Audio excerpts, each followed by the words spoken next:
Hi friends, ನಮಸ್ತೆ. Welcome back to my YouTube channel. ಹೇಗಿದ್ದೀರಾ? ಚೆನ್ನಾಗಿದ್ದೀರಾ ಅಂತ ಭಾವಿಸ್ತಾ ಇವತ್ತಿನ ಬ್ಲಾಗನ್ನು ಸ್ಟಾರ್ಟ್ ಮಾಡ್ತಾ ಇದ್ದೀನಿ. ಇನ್ನೂ ಚಾನಲ್ನ ಯಾರೆಲ್ಲ ಸಬ್ಸ್ಕ್ರೈಬ್ ಮಾಡ್ಕೊಂಡಿಲ್ಲ, ಪ್ಲೀಸ್ ಸಬ್ಸ್ಕ್ರೈಬ್ ಮಾಡಿಕೊಂಡು ಲೈಕ್ ಮಾಡಿ. ಹಾಗೆ ನಿಮ್ಮ ಫ್ರೆಂಡ್ಸ್ ಆ್ಯಂಡ್ ಫ್ಯಾಮಿಲಿ ಮೆಂಬರ್ಸ್ಗೂ ಕೂಡ ಶೇರ್ ಮಾಡಿ, ಅವರು ನೋಡಿ ಚಾನಲ್ಗೆ ಸಪೋರ್ಟ್ ಮಾಡಲಿ ಅಂತ ಕೇಳ್ತಾ ಇವತ್ತಿನ ಬ್ಲಾಗನ್ನು ಸ್ಟಾರ್ಟ್ ಮಾಡ್ತಾ ಇದ್ದೀನಿ. ನೀವು ನೋಡ್ತಾ ಇರ್ಬೋದು, ಇಂಡಿಪೆಂಡೆನ್ಸ್ ಡೇ ಆಗಿರೋದ್ರಿಂದ ನನ್ನ ಮಗನ್ನ ಸ್ಕೂಲಿಗೆ ಕಳಿಸೋದಕ್ಕೆ ಈ ರೀತಿ ರೆಡಿ ಮಾಡಿದ್ದೀನಿ. ಇಂಡಿಪೆಂಡೆನ್ಸ್ ಡೇ ಅನ್ನೋದಕ್ಕಿಂತನೂ ಇದು ಯಾವ ರೀತಿ ಅಂತ ಅಂದರೆ, ಬೆಳಗ್ಗೆ ಅಂದರೆ ಸೋಮವಾರ ಮತ್ತು ಗುರುವಾರ ಮತ್ತು ಶನಿವಾರ ಈ ರೀತಿ ಏನೋ ಇದು ಬರುತ್ತೆ, ಏನೋ ಡ್ರೆಸ್ ಕೋಡು. ಅದಾದ ನಂತರ ನೋಡ್ತಾ ಇರ್ಬೋದು, ಬೇರೆ ಅಂದರೆ 2 ಯೂನಿಫಾರ್ಮ್ ಕೊಟ್ಟಿರ್ತಾರಲ್ವ, ಆ ಥರ ಅಂದರೆ ವೈಟು ಶರ್ಟ್ ಥರ ಅದನ್ನು ಕೂಡ ಶೇರ್ ಮಾಡ್ತೀನಿ. ಒಂಥರ ಚೆನ್ನಾಗಿರುತ್ತೆ ಅವು ಮಕ್ಳಿಗೆ ಸ್ಕೂಲ್ಗೆ ಹೋಗೋದಕ್ಕೆ ಬರೋದಕ್ಕೆ. ಇಂಡಿಪೆಂಡೆನ್ಸ್ ಡೇ ಬ್ಲಾಗು ಅಂದರೆ ಒಂದನ್ನೇ ಇದು ಮಾಡಿಲ್ಲ, ಇನ್ನೂ ಕೂಡ ವೀಡಿಯೋಸ್ ಕೂಡ ಮಾಡಿದ್ದೀನಿ, ಅದನ್ನು ಶೇರ್ ಮಾಡ್ತೀನಿ ಆದಷ್ಟು ಬೇಗ.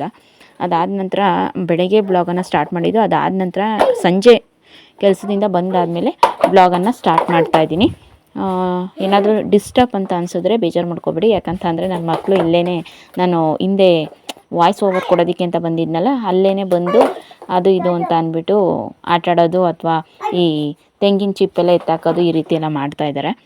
ಸೊ ಹಾಗಾಗಿ ಸ್ವಲ್ಪ ಮಕ್ಕಳಿರೋ ಮನೆಯಲ್ಲಿ ಈ ಥರ ಡಿಸ್ಟರ್ಬ್ ಅನ್ನೋದು ಇದ್ದೇ ಇರುತ್ತೆ ಅಲ್ವ. ಹಾಗೆಯೇ ಇನ್ನು ನೋಡ್ತಾ ಇರ್ಬೋದು, ಬರಬೇಕಾದ್ರೆ ನಾನೊಂದು 20 ರೂಪೀಸ್ದು ಈ ಬೋಟಿ ಎಣ್ಣೆಗೆ ಹಾಕ್ತಾರೆ ನೋಡಿ, ಇದನ್ನು ನಾನು ತೊಗೊಂಡು ಬಂದಿದ್ದೆ. ಅದನ್ನು ಈಗ ಕಾಫಿ ಟೀ ಎಲ್ಲ ಮಾಡ್ಕೊಂಡು ಕುಡಿತೀವಲ್ಲ ಸಂಜೆ ಹೊತ್ತು, ಆವಾಗ ಹಂಗೇ ಎಣ್ಣೆಗೆ ಹಾಕೋಣ ಅಂತ ಅಂದ್ಬಿಟ್ಟು ಹಾಕಿದ್ದೀನಿ. ನನ್ನ ಮಕ್ಕಳು ವೆಯ್ಟ್ ಮಾಡ್ತಾಯಿದ್ದಾರೆ, ಇಬ್ಬರು ಪ್ಲೇಟ್ ಇಟ್ಕೊಂಡು. ಮನೇಲಿ ಅಡುಗೆ ಮನೆ ಹತ್ರ ಏನಾದರೂ ಕೆಲಸ ಮಾಡ್ತಾ ಇರ್ತೀನಿ ಅಂದರೆ ಅಲ್ಲೇನು ಮಾಡ್ತಾರೆ ಅಂದರೆ ಬಂದ್ಬಿಟ್ಟು ಪ್ಲೇಟ್ ಇಟ್ಕೊಂಡು ನಿಂತ್ಕೊಳ್ಳೋದು, ಬೇಗ ಹಾಕಮ್ಮ, ಊಟ ಹಾಕಮ್ಮ, ತಿಂಡಿ ಹಾಕಮ್ಮ, ಈ ರೀತಿ.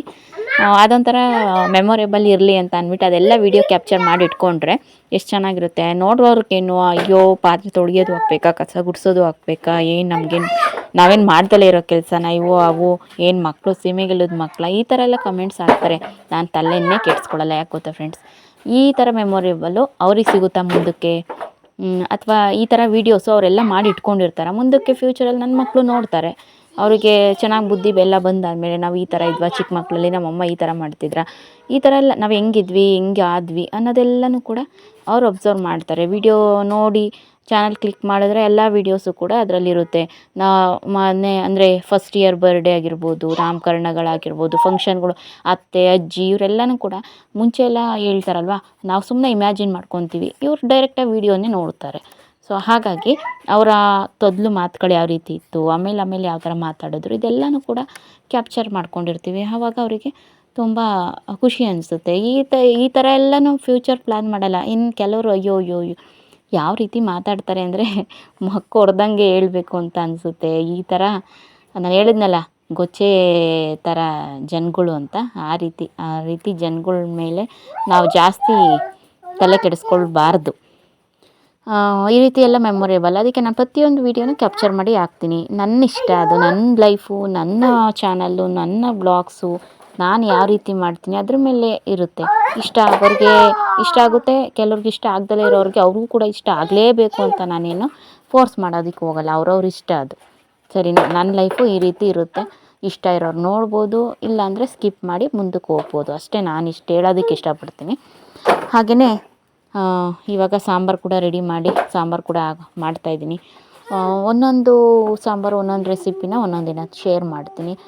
ಕೆಲವೊಂದು ಎಲ್ಲ ತರಕಾರಿಗಳನ್ನ ಹಾಕಿ ಮಾಡ್ಬೋದು, ಕೆಲವೊಂದು ಮೂಲಂಗಿ ಸಾಂಬಾರು, ನುಗ್ಗೆಕಾಯಿ ಸಾಂಬಾರು, ನುಗ್ಗೆ ಸೊಪ್ಪು ಸಾಂಬಾರು, ಅದಾದ ನಂತರ ಟೊಮೊಟೊ ಗೊಜ್ಜು, ಈ ರೀತಿ ನಮ್ಮ ಮಿಡಲ್ ಕ್ಲಾಸ್ ಲೈಫ್ ಸ್ಟೈಲ್ ಯಾವ ರೀತಿ ಇರುತ್ತೆ, ಮಿಡಲ್ ಕ್ಲಾಸ್ ಕುಕ್ಕಿಂಗ್ಸ್ ಅಂತಲೂ ಇರುತ್ತಲ್ವ, ಸೇಮ್ ಅದೇ ಥರ ನಾನು ಕೂಡ ಶೇರ್ ಮಾಡ್ಕೊಳ್ತೀನಿ. ಮಸಾಲೆ ಎಲ್ಲನೂ ನೋಡಿ ಈ ರೀತಿ ಹಾಕ್ತಾಯಿದ್ದೀನಿ. ತರಕಾರಿ ಎಲ್ಲ ಕಟ್ ಮಾಡಿ ಇಟ್ಕೊಂಡಿದ್ದೆ ಎಲ್ಲನೂ ಕೂಡ ಈ ರೀತಿ ಮಸಾಲೆ ರುಬ್ಬಿ ಕೂಡ ಹಾಕ್ಬೋದು, ಮಸಾಲೆ ರುಬ್ದಲ್ಲೂ ಕೂಡ ಡೈರೆಕ್ಟಾಗಿ ಕೂಡ ಹಂಗೇನೂ ಕೂಡ ಹಾಕ್ಬೋದು. ಹೆಂಗೆ ಮಾಡಿದ್ರು ನಮ್ಮ ಒಟ್ಟಿನಲ್ಲಿ ಆರೋಗ್ಯವಾಗಿ ಇದೆಯಾ, ಊಟ ತಿನ್ನೋ ಥರ ಇದೆಯಾ, ಈ ರೀತಿ ನಾವು ಮಾಡ್ಕೊತೀವಿ. ಈ ಅಡುಗೆ ಯಾರು ತಿಂತಾರೆ, ಇದನ್ನು ಯಾರು ತಿಂತಾರೆ, ರೊಟ್ಟಿ ಯಾರು ತಿಂತಾರೆ, ದೋಸೆ ಯಾರು ತಿಂತಾರೆ, ಇವೆಲ್ಲ ಬಿಟ್ಬಿಡಿ. ನಿಮ್ಮದು ಫ್ಯೂಚರ್ ನೀವು ನೋಡ್ಕೊಳ್ಳಿ. ಇನ್ನು ನಿಮ್ಗೆ ಇಷ್ಟನಾ ವೀಡಿಯೋ ನೋಡ್ಕೊತಾ ಹೋಗಿ, ಅಷ್ಟು ಬಿಟ್ಟರೆ ಇಲ್ವಾ ಅದು ಇದು ಅಂತ ಅಂದ್ಬಿಟ್ಟು ಕಮೆಂಟ್ಸ್ ಮಾಡೋಕ್ಕೆ ಬರಬೇಡ್ರಿ. ಆಮೇಲೆ ಇನ್ನೊಂದು ಏನು ಗೊತ್ತಾ, ನಾನು ಕಮೆಂಟ್ಸ್ ಮಾಡಿ ಮಾಡಿ ಜಾಸ್ತಿ ಮಾಡಿ ಅಂತ ಕೇಳ್ಕೊಳ್ಳೋದು ನನ್ನ ಲೈಫ್ಗೆ ಸೂಟೇಬಲ್ ಆಗುವಂಥ ಒಂದು ನಿಮ್ಮನ್ನು ಕೇಳೋದು ಏನು ಗೊತ್ತಾ, ನನ್ನ ಲೈಫ್ಗೆ ಮುಂದಕ್ಕೆ ಫ್ಯೂಚರ್ಗೆ ಅಥವಾ ನನಗೆ ನನ್ನ ಲೈಫಲ್ಲಿ ಏನು ಒಳ್ಳೆಯ ಥರ ನಾನು ತೊಗೋಬೇಕು, ಯಾವುದನ್ನು ನೆಗೆಟಿವ್ ಆಗಿ ತೊಗೋಬಾರ್ದು, ಈ ರೀತಿ ಎಲ್ಲನೂ ಕಮೆಂಟ್ಸ್ ಮಾಡಿ ಅಂತ ಜಾಸ್ತಿ ಕಮೆಂಟ್ಸ್ ಮಾಡಿ ಅಂತ ಕೇಳೋದು. ಅದು ಬಿಟ್ಬಿಟ್ಟು ಈ ರೊಟ್ಟಿ ಯಾರು ತಿಂತಾರೆ, ಈ ಸೀಮೆಗಿಲ್ಲದ ಮಕ್ಕಳನ್ನ ಯಾರು ತೋರಿಸ್ತಾರೆ, ನಾವು ಮಾಡ್ದಲೇ ಇರೋವಂತಹ ಕೆಲಸನ ಇವೆಲ್ಲ ಕಮೆಂಟ್ಸ್ ಮಾಡೋರಿಗೆಲ್ಲ ಹೈಡ್ ಮಾಡಿ ಡಿಲೀಟ್ ಮಾಡಿಬಿಡ್ತೀನಿ. ಇಷ್ಟೇ ನಾನು ಮಾಡೋದು. ತಲೆ ಕೆಡಿಸ್ಕೊಳಕ್ಕೆ ಹೋಗಲ್ಲ ನಾನು. ನನಗೆ ಖುಷಿ ಕೊಡುವಂತಹ ಒಳ್ಳೆ ವಿಚಾರಗಳು, ಒಳ್ಳೆ ಕೆಲಸಗಳು ಯಾವುದಿಷ್ಟ ಅದನ್ನು ವೀಡಿಯೋದಲ್ಲಿ ಶೇರ್ ಮಾಡ್ಕೊಳ್ತೀನಿ. ಹಾಗೆಯೇ ನನ್ನ ಮಗ ಇಲ್ಲಿ ನಾನು ಅಡುಗೆ ಮಾಡ್ತಾನೆ ಈ ಕಡೆ ಒಲೆ ಮೇಲೆ ಮುದ್ದೆನೂ ಕೂಡ, ಅಂದರೆ ಗ್ಯಾಸ್ ಸ್ಟವ್ ಮೇಲೆ ಮುದ್ದೆ ಕೂಡ ಕುದಿಯೋದಕ್ಕೆ ಇಟ್ಟಿದ್ದೆ. ಅದಕ್ಕೆ ನನ್ನ ಮಗನ ಇಲ್ಲೇ ಕರೆಸಿ ಓದಿಸೋದು ಬರ್ಸೋದು ಮಾಡ್ತಾಯಿದ್ದೀನಿ. ಇಲ್ಲ ಅಂತಂದರೆ ಅಲ್ಲಿ ಕೂತ್ಕೊಂಡ್ರೆ ಟಿ ವಿ ನೋಡ್ಕೊಂಡು ಇದು ಮಾಡ್ತಾನೆ. ಹಾಗಾಗಿ ಅಡುಗೆ ಮೇಲೆ ಕೂರಿಸ್ಕೊಂಡು ಬರೆಸ್ತಾಯಿದ್ದೀನಿ. ನಿಜವಾಗ್ಲೂ ಹೆಂಗಾಗುತ್ತೆ ಅಂತ ಅಂದರೆ ಇತ್ತೀಚೆಗೆ ಅವ್ನ ಕಡೆ ಕಾನ್ಸಂಟ್ರೇಟ್ ಮಾಡೋದು ಬಿಟ್ಬಿಟ್ಟಿದ್ದೀನಿ ನಾನು. ಒಂದಿನ ರಜೆ ಬಂತು ಅಂದರೆ ನಾಡಿದ್ದು ಸ್ಕೂಲ್ ಅಂದರೆ ನಾಳೆ ರಜೆ ಇರುತ್ತೆ ಅಲ್ವ, ಆವಾಗ ಬಿಡು ನಾಡಿದ್ದು ಬರ್ಸಾದ್ರೆ ಆಯಿತು ಅನ್ನೋ ಥರ ನಾನು ನೆಗ್ಲೆಕ್ಟ್ ಮಾಡ್ಕೊಂಡ್ಬಿಡ್ತೀನಿ. ಆವಾಗ ಅವ್ನಿಗೆ ಅದೇ ಅಡ್ವಾಂಟೇಜ್ ಆಗಿಬಿಟ್ಟು ನಾನು ಓದಲ್ಲ, ಬರೆಯಲ್ಲ, ಈ ಥರ ಎಲ್ಲ ಆಟ ಮಾಡೋದು. ಆವಾಗ ಕೆಲಸ ಮುಗಿಸ್ಬಿಟ್ರೆ ಯಾವ ತಲೆನೋವು ಇರೋಲ್ಲ. ಈ ರೀತಿ ನಿಜವಾಗ್ಲೂ ಒಂದೊಂದು ಸತಿ ಮಕ್ಕಳ ಕಡೆ ನಾವು ಗಮನ ಕೊಡಬೇಕು. ನಾವು ದುಡಿಯೋದೇನಕ್ಕೆ, ನಾವು ಮಕ್ಳಿಗೋಸ್ಕರನೇ ದುಡಿಯೋದು ಅಲ್ವಾ.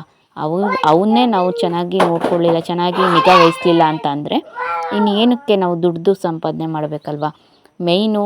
ಆಮೇಲೆ ಇನ್ನೊಂದು ಏನು ಗೊತ್ತಾ, ನಾವು ಜಾಸ್ತಿ ತಲೆ ಕೆಡಿಸ್ಕೊಳ್ಳೋದು. ಅಕ್ಕಪಕ್ಕದ ಮನೆಯವ್ರು ಹಂಗಿದ್ದಾರೆ, ಅವ್ರು ಹಂಗೆ ಬೆಳೆದ್ರು, ಇವ್ನು ಇಂಟ್ರೆಸ್ಟಿಂಗ್ ಬೆಳೆದ್ರು. ನಿಜವಾಗ್ಲೂ ನಾನು ಇಷ್ಟು ದಿನ ಇದೇ ಕೆಲಸನೇ ಮಾಡಿದ್ದು. ಇದು ತಪ್ಪು ಅಲ್ವಾ, ಮೇಯ್ನು ತಪ್ಪು ಇದು. ಈ ಥರ ಎಲ್ಲ ನಾವು ಮಾಡೋಕ್ಕೆ ಹೋಗ್ಬಾರ್ದು. ನಮ್ಮ ಕೈಯಲ್ಲಿ ಅಂಗೈಯಲ್ಲಿ ಎಷ್ಟು ಜಾಗ ಇದೆಯೋ ಅಷ್ಟನ್ನೇ ಮಾತ್ರ ನಾವು ನೋಡ್ಕೋಬೇಕೇ ಹೊರತು ಬೇರೆ ಇನ್ನೊಂದು ಅಂಗೈ ಸೇರಿಸ್ಕೊಂಡು ನಾವು ಅಂಟಿಸ್ಕೊಳಕ್ಕಾಗುತ್ತಾ ನಮ್ಮ ಕೈಗೆ? ಇಲ್ಲ ಅಲ್ಲ. ಹಾಗಾಗಿ ನಾನು ಮಾಡಿದೆ ತಪ್ಪು, ಹೆವಿ ತಪ್ಪು ಮಾಡಿದೆ. ಅಕ್ಕಪಕ್ಕದವ್ರು ಹಂಗಾದ್ರು, ರಿಲೇಟಿವ್ಸ್ ಹಿಂಗಾದ್ರು, ಹಂಗೆ ಹಿಂಗೆ ನಾನು ಒಂದು ನೆಲೆ ತಗೋಬೇಕು, ಸರಿಯೇ, ತಪ್ಪಲ್ಲ. ಬಟ್ ಅದನ್ನು ನಾವು ಒಂದು ದೃಢ ನಿರ್ಧಾರ ತಗೊಂಡು ಇನ್ನೂ ಟೈಮ್ ಬೇಕು ಅಂತ ಇದು ಮಾಡಿಕೊಂಡು ಅದನ್ನು ಸಾಧನೆ ಮಾಡಬೇಕು. ಅದು ಕೂಡ ಮನಸ್ಸಲ್ಲಿರಬೇಕು. ಏನು ಮಾಡೋಕ್ಕಾಗಲ್ಲ. ನೋಡೋಣ ಇನ್ನು ಮುಂದಕ್ಕೆ ಹೆಂಗೆ ಆಗುತ್ತೆ ಅಂತ. ಬಟ್ ನಮ್ಮ ಮಕ್ಕಳು ಇನ್ನೂ ಒಂದು ಟೈಮ್ ಬರುತ್ತೆ, ಮಕ್ಕಳನ್ನು ಕೂಡ ಚೆನ್ನಾಗಿ ವಿದ್ಯೆ ಬುದ್ಧಿ ಇದು ಮಾಡಿ ಚೆನ್ನಾಗಿ ವಿದ್ಯೆ ಕೊಡಿಸಿ, ಬುದ್ಧಿ ಎಲ್ಲ ನೀಟಾಗಿ ಹೇಳ್ಕೊಟ್ಟು ಅವನ್ನ ಒಳ್ಳೆ ಫ್ಯೂಚರ್ಗೆ ತಂದರೆ ನಾಳೆ ದಿನ ಅವೇನೇ ನಮ್ಮ ಫ್ಯೂಚರ್ಗೆ ಒಂದು ಒಳ್ಳೆ ಅಡಿಪಾಯನ ಆಗ್ತವೆ ಅಂತ ಹೇಳ್ಬೋದು. ಅವನ್ನ ದೊಡ್ಡವ ಮಾಡೋ ಜವಾಬ್ದಾರಿ ನಮ್ಮದೇ ಅಲ್ವಾ. ಹಾಗಾಗಿ ಯಾವುದೇ ಆಗಲಿ ಅಕ್ಕಪಕ್ಕದವ್ರನ್ನ, ರಿಲೇಟಿವ್ಸ್ ಹಂಗೆ ಬೆಳೆದ್ರು, ಹಿಂಗೆ ಬೆಳೆದ್ರು, ಹಂಗಾದ್ರು ನಾವು ಮಾಡಬೇಕು ಅಂತ ನಾನು ನಿಜವಾಗ್ಲೂ ಹೋಗ್ಬಾರ್ದು. ಅದನ್ನು ಮನಸ್ಸಲ್ಲಿ ಇಟ್ಕೊಂಡು ಟಾರ್ಗೆಟು ನಮ್ಮ ಶ್ರಮದಿಂದ ನಾವು ಮಾಡಬೇಕೇ ಹೊರತು ಸಾಲ ಸೂಲ ಮಾಡಿ ಮಾತ್ರ ಮಾಡಬಾರ್ದು. ಅದು ಕೊನೆಗೆ ಒಂದು ಅವಮಾನ ಅನ್ನೋದಕ್ಕೆ ಅದು ಗುರಿ ಮಾಡಿಕೊಡುತ್ತೆ. ಸೊ ಹಾಗಾಗಿ ತಪ್ಪು ಮಾಡಿಬಿಟ್ಟಿದ್ದೀನಿ ನಾನು. ಏನು ಮಾಡೋಕ್ಕಾಗಲ್ಲ. ಇನ್ನು ಮುಂದಕ್ಕೆ ನಾನು ಸರಿಪಡಿಸ್ಕೋಬೇಕು. ಈಗ ಆಲ್ರೆಡಿ ಸರಿಪಡಿಸ್ಕೊತಾ ಇದ್ದೀನಿ. ಇನ್ನೂ ಮುಂದಕ್ಕೆ ಇನ್ನೂ ಕೂಡ ನೀಟಾಗಿ ಸರಿಪಡಿಸ್ಕೋಬೇಕು. ಫ್ಯೂಚರು ತುಂಬ ಕಷ್ಟಪಟ್ಟಿದ್ದೀನಿ, ಬಟ್ ಇನ್ನೂ ಕೂಡ ಕಷ್ಟಪಡ್ತೀನಿ. ಏನೇ ಆಗಲಿ ಒಂದು ಸಾಧನೆಗೆ, ಒಂದು ಶ್ರಮಕ್ಕೆ ಒಂದು ಪ್ರತಿಫಲ ಅನ್ನೋದು ಬೇಕು, ಸಿಗುತ್ತೆ ಅಂತ ಅಂದ್ಕೊಂಡಿದ್ದೀನಿ. ಮುದ್ದೆ ಎಲ್ಲ ತಿರುಗಿಡ್ತಾ ಇದ್ದೀನಿ. ಇದು ಹಾಟ್ ಬಾಕ್ಸ್ ಒಳಗಡೆ ಇಡ್ತೀನಿ, ತುಂಬ ಬಿಸಿ ಇರುತ್ತೆ. ಆಮೇಲೆ ಮುದ್ದೆ ಮಣೆ ಇದೆಯಲ್ಲ ಅದನ್ನು ಫೋಲ್ಡ್ ಮಾಡಿ ಹಂಗೆ ಇಡ್ತೀನಿ. ಅಂದರೆ ಫೋಲ್ಡ್ ಮಾಡಿ ಅಂದರೆ ಮಗ್ಚಾಕ್ಬಿಟ್ಟು ಅದ್ರ ಮೇಲೆ ಇಡ್ತೀನಿ, ಬಿಸಿ ಆರೋಗಲ್ಲ. ನಮ್ಮನೆಯವರು ಬರ್ತಾರಲ್ಲ ಊಟಕ್ಕೆ ನೈಟು, ಹಾಗಾಗಿ ಅವ್ರು ಬರೋವರೆಗೂ ಸ್ವಲ್ಪ ಬಿಸಿ ಇರಬೇಕಲ್ಲ ಮುದ್ದೆ. ಅವರು 11 ಗಂಟೆ 12 ಗಂಟೆಗೆ ಬರ್ತಾರೆ. ಆವಾಗ ಮುದ್ದೆ ತಿರುಗಬೇಕು ಅಂದರೆ ಮಕ್ಕಳೆಲ್ಲ ಮಲ್ಕೊಂಡಿರ್ತಾರೆ, ನನಗೂ ನಿದ್ದೆ ಎಳಿತಾ ಇರ್ತವೆ. ಅದಕ್ಕೆ ಈಗ ಏನು ಮಾಡ್ತೀನಿ, ಹಾಟ್ ಬಾಕ್ಸಿಗೆ ಇಟ್ಬಿಡ್ತೀನಿ, ಮುದ್ದೆ ಮಣೆನ ಹಾಕಿಡ್ತೀನಲ್ವ, ಆವಾಗ ಬಿಸಿ ಇರುತ್ತೆ ಅಂತ. ಓಕೆ, ಸಾಂಬಾರು ಕೂಡ ರೆಡಿ ಆಯಿತು, ರೈಸ್ ರೆಡಿ ಆಯಿತು, ಮುದ್ದೆ ರೆಡಿ ಆಯಿತು. ಆಮೇಲೆ ಸಾಯಂಕಾಲನ ಸ್ವಲ್ಪ ಬೋಟಿ ಹಾಕಿದ್ನಲ್ಲ ಅದು ಕೂಡ ಸ್ವಲ್ಪ ಇದೆ, ಊಟಕ್ಕೆ ನೆಂಚ್ಕೊಂಡು ತಿಂದ್ಕೊಂಡ್ರೆ ಆಗುತ್ತೆ. ನೋಡಿ ಯಾವ ಥರ ಇರುತ್ತೆ ನಮ್ಮ ಲೈಫ್ ಸ್ಟೈಲು ಅಂತ ನೀವು ನೋಡ್ತಾ ಇರ್ತೀರ ದಿನೇ. ತುಂಬ ವೀಡಿಯೋಸು ಒಂದು ದಿನಕ್ಕೆ ಒಂದು 4-5 ವೀಡಿಯೋಸ್ ಅಪ್ಲೋಡ್ ಮಾಡಬೇಕು. ಆದಷ್ಟು ಒಂದು 2 ಆದ್ರೂ ಅಪ್ಲೋಡ್ ಮಾಡೋದಕ್ಕೆ ನಾನು ಟ್ರೈ ಮಾಡ್ತೀನಿ. ಓಕೆನಾ? ಯಾರು ಕೂಡ ಬೇಜಾರು ಮಾಡ್ಕೊಬೇಡಿ, ಸ್ಕಿಪ್ ಮಾಡ್ಕೊಬೇಡಿ. ಇಷ್ಟ ಆದರೆ ನೋಡಿ, ಫುಲ್ ವೀಡಿಯೋನ ನೋಡಿ. ಇಲ್ಲಾಂದರೆ ಡಿಲೇ ಮಾಡಿ. ನಾನೇನು ಬೇಜಾರು ಮಾಡ್ಕೊಳ್ಳಲ್ಲ. ನಿಮ್ಮ ಇಷ್ಟ ಅಲ್ವಾ, ಇಷ್ಟ ಆಗಲೇಬೇಕು ಅಂತ ನಾನು ಫೋರ್ಸ್ ಮಾಡೋ ಹಾಗಿಲ್ಲ.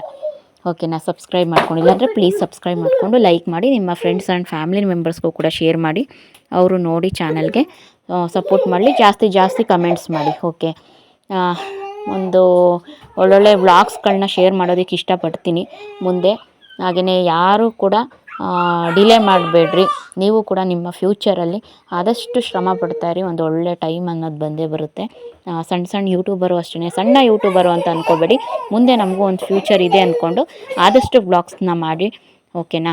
ನಾನು ಕೂಡ ಆದಷ್ಟು ಸಣ್ಣ ಯೂಟ್ಯೂಬರ್ಸ್ನೆಲ್ಲನೂ ಕೂಡ ಬ್ಲಾಗ್ಸ್ಗಳನ್ನ ನೋಡ್ತಿರ್ತೀನಿ. ಅವರಿಂದನೂ ಕೂಡ ನಾನು ಇನ್ಸ್ಪೈರ್ ಆಗಿರೋದು ಇದೆ. ಇಲ್ಲಿ ಊರಲ್ಲಿ ನೆಟ್ವರ್ಕ್ ಇಲ್ದಲ್ಲೇ ಇರೋ ಕಾರಣ ಎಲ್ಲೋ ಒಂದೊಂದು ವೀಡಿಯೋ ನೋಡ್ತೀನಿ ಅಷ್ಟೇ. ನನ್ನ ವೀಡಿಯೋ ನಾನು ನೋಡ್ಕೊಳ್ಳೋದಕ್ಕೆ ಪುರ್ಸೋತಿರಲ್ವಲ್ಲ, ಹಂಗಾಗಿ ಏನು ಬೇಜಾರು ಮಾಡ್ಕೋಬೇಡಿ, ಸರಿನಾ. ಯಾರೇನೇ ಅಂದ್ರೂ, ಯಾವುದೇ ಒಂಥರ ಕಮೆಂಟ್ಸ್ ಬಂದ್ರೂ ತಲೆ ಕೆಡಿಸ್ಕೊಬೇಡಿ. ಆದಷ್ಟು ನಿಮ್ಮ ಫ್ಯೂಚರ್ ಕಡೆ ಗಮನ ಕೊಡಿ. ಓಕೆನಾ.